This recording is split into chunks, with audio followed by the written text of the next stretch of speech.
গো, আমার সব শেষ মা, আমি কাউকে মুখ দেখাতে পারবো না।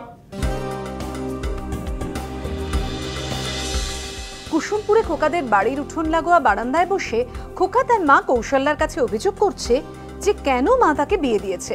বিয়ে, হানিমুন, তরির নানা আবদারে খোকার একেবারে নাজেহাল অবস্থা। সে মায়ের ছোট্ট খোকা হয়েই থাকতে চাইছে। সংসারের দায় দায়িত্ব নিতে সে একেবারেই নারাজ।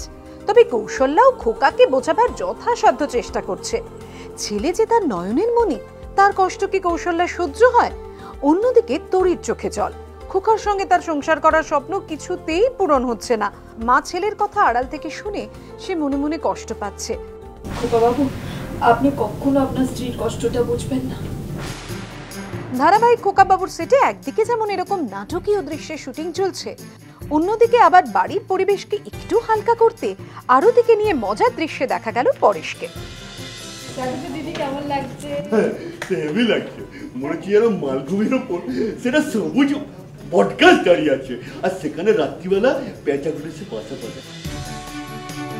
শুটিং শেষ হতেই মাকে নিয়ে ফ্লোরের বাইরে খোলা হাওয়ায় হাজির খোকা, আর সেখানে হয় মা নয় বৌমার মুখোমুখি খোকা ও কৌশল্যা।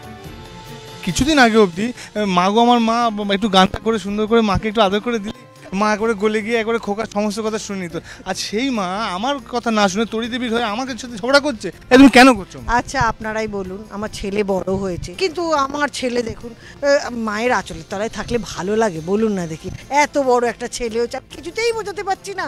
ওরে তোর বয়স হচ্ছে, তুই বড় হচ্ছিস, আর মায়ের আঁচলের তলায় যতই বড় হয়ে যায় লোকে নিন্দে করবে তো। ঠিক আছে, নিন্দে করুন আপনারা, মা আগে না বউকে বলুন। কাকে আগে চিনেছি? মাকেই তো আগে চিনেছি। মা আমি সব সময় তোর পাশে আছি, কিন্তু যে মেয়েটাকে আমি বাড়িতে নিয়ে এসেছি তাকে দেখার দায়িত্ব তো তোরও বাবা। কিন্তু মা, সেটা তুমি জবরদস্তি করে আমাকে আজ্ঞা দিলে, তাই জন্য তুমি বিয়ে করলে না।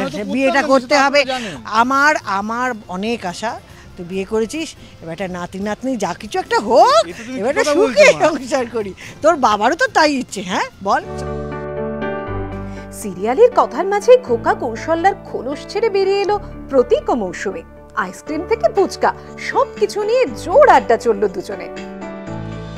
মা ছেলে তো অনেক অনস্ক্রিন কেমিস্ট্রি আপনারা দেখেছেন, কিন্তু অফস্ক্রিন কেমিস্ট্রি বলতে কি মা, মানে এই যখন তখন যাতা হয়, আমরা আনপ্রেডিক্টেবল আর কি। মানে কখনো ইচ্ছে হলো, একদিন এরকম হয়েছে না তোমার সাথে আমি দুজনে মিলে চলে গেলাম, তুমি আমি আমাদের পরেশ কাকা মিলে আইসক্রিম খেতে। হঠাৎ করে বললো যে চলো, আমরা ডিরেক্টররা সব সামনে দাঁড়িয়ে আছে, আমরা তিনজনে মিলে চুপচাপ বেরোলাম। ও গাড়ি বার করলো, গাড়ি পার করে আমরা তিনজন, ও আমি আর পরেশ, আমার ঠাকুরপো পরেশ প্রেসিডেন্ট, তিনজনে মিলে হঠাৎ স্টুডিও থেকে বেরিয়ে যাচ্ছি। ডিরেক্টর তো রে রে রে করতে মানে স্টুডিও থেকে বেরিয়ে চলে যাচ্ছে, এরা শুটিং প্যাক আপ করে চলে যাচ্ছে। তারপরে খানিকটা দূর গিয়ে আমি বললাম না, এই টেনশন দেওয়াটা তো ঠিক হবে না। হঠাৎ করে ফোন করলাম ডিরেক্টরকে, বললাম চিন্তা করো না, আমরা আইসক্রিম খেতে যাচ্ছি। তার কারণ হচ্ছে এই খোকা বায়না ধরেছিল আইসক্রিম খাবে, সেই জন্য আমরা তিনজনে মিলে আইসক্রিম খেতে চলে গেছি। আবার ফিরে চলে এলাম, আবার স্মার্টলি ঢুকে গিয়ে শুটিংও করলাম। এরকম মজা হয় মাঝে মধ্যে। তবে আমার খোকাটি খুবই দুষ্টু, কাউকে শান্তিতে থাকতে দেয় না সেটের মধ্যে। ওর তার সঙ্গে রেগেই রয়েছে। তবে কি মনের দিক থেকে ভীষণ ভালো ছেলে, আর মানে আমি ভীষণ জ্ঞান দিই ওকে। না একদমই না, একদমই না, জ্ঞান না, ওটা খুবই সদুপদেশ যাকে বলা, এবং ওটা নিয়ে যতটা পারি গ্রহণ করার চেষ্টা করি, এবং তাতে আখিরে আমারই সুবিধে হয় সত্যি কথা বলতে, অভিনয় করতে। আর দ্বিতীয়ত এটা তো গেল আমার আইসক্রিম খাওয়ার কথা। এবার মা কিন্তু রোজ একদিন ছাড়া একদিন শরীর খারাপ থাকলে ফুচকা কিন্তু রোজ চলে। আজকেও মনে হয় ফুচকা অর্ডার হয়েছে, এত ফুচকা আছে সবাই খায়। হঠাৎ করে সিঙ্গারা খাবার ইচ্ছে হলে মানে সে এক ঠোঙা 100খানা সিঙ্গারা সবাই আমাদের টেকনিশিয়ান, হ্যাঁ অমৃতি, যখন খুশি, মানে সেটা খেতে ভালোবাসি, খাওয়াতে ভালোবাসি, এবং সবাই মিলে খেলে একটা অন্য রকমের আনন্দ। এবং আমাদের এই খোকাবাবুটা টিমটা আমরা নিজেরা পরিবার মনে করি। সেই পরিবারের প্রত্যেক সদস্য যদি নিজেদের ভালোবাসাগুলো শেয়ার করতে পারি, তাহলে আমরা প্রত্যেকের ভালো মন্দ সবটাই শেয়ার করতে পারবো। বিয়ের পর থেকেই তরি দেখছে খোকা একেবারে অবুঝ, কিছুতেই তার ভালোবাসার মর্যাদা দিচ্ছে না, সব সময় মায়ের আঁচল ধরে রয়েছে। তরিকে নিয়ে সুখে সংসার করার কোনো লক্ষণই খোকার মধ্যে তরি দেখছে না, তাই বেজায় হতাশ সে। যে আপনারা যদি মনে করেন যে তরি সবসময় কমপ্লেন করছে, সবসময় ঘ্যান ঘ্যান করছে, খোকাবাবু কাছে আসে না, আমি আপনাদের সাথে ছোটো জিনিস শেয়ার করতে চাই। একটা মেয়ের স্বপ্ন কী থাকে? বিয়ের পর তার স্বামীর সাথে সুখে শান্তিতে ঘর করবে, তার স্বামীর ভালোবাসা পাবে।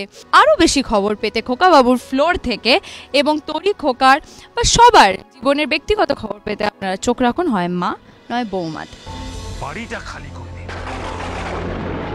তরির আহ্লাদ আবদারের থেকেও যে অনেক বড় সংকট অপেক্ষা করছে খোকার জন্য। খোকাদের ভিটেমাটি কেড়ে নেওয়ার ষড়যন্ত্র করছে তরির দাদা তনুজ। এবার খোকা কিভাবে সবটা সামাল দেয় সেটাই দেখার। মানুষ বসাকের রিপোর্ট, এবিপি আনন্দ।